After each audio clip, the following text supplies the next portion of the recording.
আজ সকালে আমাদের বাড়িতে সবারই আবদার ছিল যে আলুর পরোটা বানাতে হবে।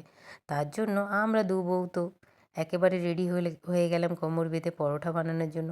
পরোটা বানানোর জন্য তো আমার যা পুরটা আগেই রেডি করে নিয়েছে। তো পুরটা রেডি করা যখন হয়ে গেছে, এদিকে আটা মেখে তাড়াতাড়ি করে আমি আলুর পুর ঢুকিয়ে এদিকে পরোটা ভেজে নিচ্ছি এক এক করে। এদিকে আমার ফুলকো ফুলকো পরোটা দেখতে কত সুন্দর, দেখে নাও। আর এই পরোটা ভাজা হয়ে যাচ্ছে।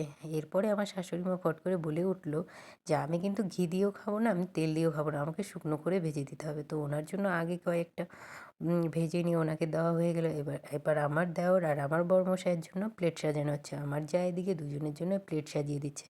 আচার, এদিকে মিক্সচার, আচার আর গরম গরম পরোটা দিয়ে, আর গত রাতের আমাদের চিকেন কষা রান্না হয়ে গেছিলো, সেগুলো গরম করে একসঙ্গে দু ভাইকে পরিবেশন করা হলো। আমার বরমশাই আর আমার দেওর খেয়ে বলছে অসাধারণ টেস্ট।